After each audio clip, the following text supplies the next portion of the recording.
안녕하세요. 건강오름 김군입니다. 향긋한 향과 매운맛이 특징인 생강은 생강차나 각종 양념에 다양하게 활용되는 음식입니다.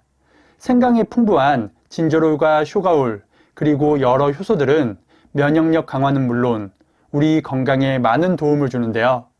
하지만 이런 생강도 무심코 먹다가는 건강에 치명적인 영향을 줄 수 있습니다.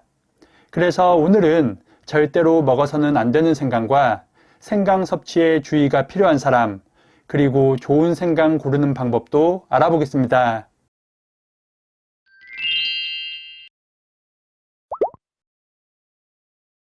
생강을 구입해서 손질하다 보면 살짝 썩거나 곰팡이가 핀 것을 보는 경우도 있습니다. 많은 사람들은 이런 부분만 도려내고 그대로 사용하는 경우도 있지만 이런 생강이 보인다면 절대로 드시지 않는 것이 좋습니다. 썩거나 곰팡이가 핀 생강에는 사프롤과 아플라톡신이라는 아주 위험한 독성 물질이 함유되어 있기 때문인데요. 생강이 썩으면 마약류로 분류되는 사프롤이라는 성분이 생성됩니다. 이 성분은 식약청에서도 마약류의 원료 물질로 지정할 만큼 아주 위험한 독성 물질이며 국제암연구소 또한 이 성분을 발암물질 2비군으로 분류하였습니다. 사프롤 성분은 물에 끓이고 햇볕에 말리는 과정을 반복하면 함량이 조금 줄어들긴 하지만 완벽하게 사라지지는 않습니다.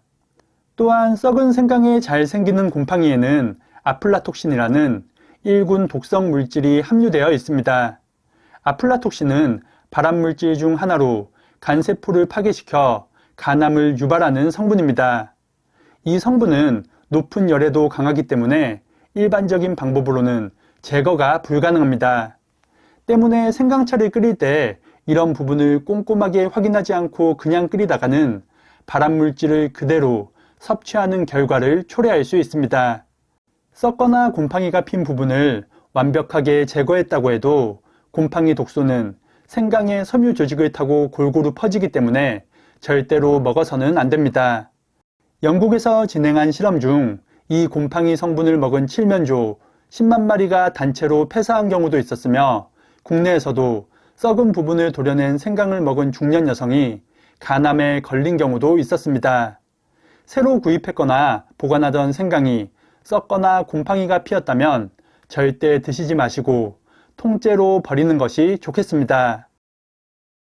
생강 섭취에 주의가 필요한 사람, 첫 번째는 위가 약한 사람입니다.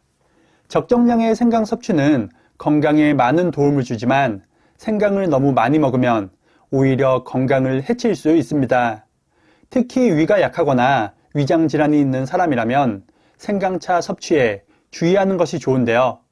생강은 소화를 돕는 다이스타아제와 프로테아제, 트립신 등 다양한 효소가 풍부하게 함유되어 있습니다.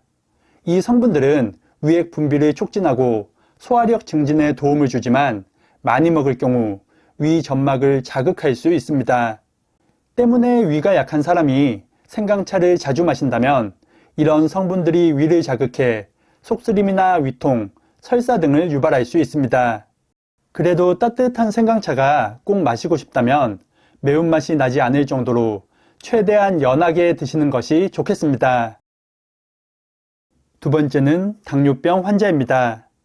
당뇨로 인해 당뇨 치료제를 복용하는 분이라면 생강차 섭취에 주의가 필요합니다. 생강의 풍부한 진저롤 성분은 인슐린 분비를 원활하게 도와 혈당을 낮추는 효과가 있는데요. 이 성분은 탄수화물 대사 과정에 관여하는 특정 효소를 억제하여 인슐린 감수성을 높입니다.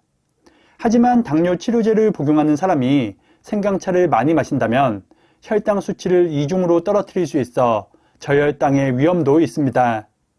때문에 당뇨를 비롯한 처방약을 복용 중이라면 주치의와 상담 후 안전하게 드시는 것이 좋겠습니다. 세 번째는 항응고제 섭취입니다. 항응고제나 항혈소판제를 복용하고 있다면 생강 섭취는 피하는 것이 좋습니다. 생강은 혈액을 묽게 하고 혈소판의 응집을 막아 혈액순환을 원활하게 도와주는데요. 하지만 항응고제와 같은 약물을 복용 중이라면 생강과 상호작용을 일으켜 출혈이 잘 멈추지 않는 등 부작용이 나타날 수 있습니다. 때문에 혈액 응고를 낮추는 아스피린과 헤파린, 와파린, 펜프로쿠몬 등을 복용하고 있다면 생강의 섭취는 주의하는 것이 좋습니다. 많은 전문가들은 이런 이유로 특히 수술을 앞두고 있는 사람이라면 최소 2주 정도는 생강 섭취는 중단하는 것을 권한다고 하니 참고하시기 바랍니다. 좋은 생강을 고르는 방법입니다. 싱싱하고 건강한 생강을 고르는 방법은 크게 3가지로 나눌 수 있습니다.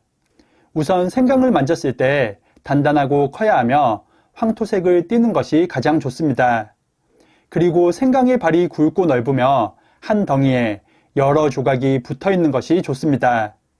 수입산의 경우 흙이 묻어 있지 않은 경우가 대부분이니 흙이 묻어 있는 상태에 매운 향이 강한 국내산 생강을 고르는 것이 좋습니다. 그리고 생강의 보관 기간이 길어질 경우에는 보관 방법 또한 아주 중요한데요. 생강에는 수분이 남아있으므로 햇빛이 잘 드는 곳에서 하루 정도 말려서 수분을 제거하는 것이 좋습니다. 그리고 2, 3일 안에 먹을 생강은 다듬은 후 비닐에 싸서 냉장고에 보관하면 되지만 오래 보관해야 할 경우에는 흙이 묻은 채로 신문지에 감싸 비닐팩에 넣은 후 냉동 보관하는 것이 좋습니다. 생강의 올바른 선택과 보관으로 몸에 좋은 생강을 더욱 안전하게 드시기 바랍니다.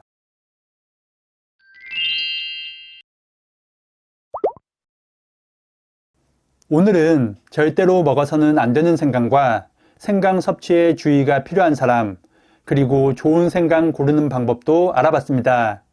겨울철에 더 좋은 생강을 안전하고 효과적으로 드시고 건강을 지키셨으면 좋겠습니다. 말씀드린 분들 이외에도 열감기나 치질 환자의 경우에도 생강 섭취에 주의가 필요하니 참고하시기 바랍니다. 영상이 유익하셨다면 구독과 좋아요, 그리고 알림 설정도 부탁드립니다. 그럼 다음 영상에서 더 유익한 건강 정보로 인사드리겠습니다. 오늘 하루도 건강하세요. 건강오름에서는 다양한 분야의 전문가들과 함께 오름환 시리즈를 개발하였습니다. 자연에서 얻은 5가지 핵심 원료만을 사용해서 만든 프리미엄 복합환이라 더욱 효율적이고 믿을 수 있는데요.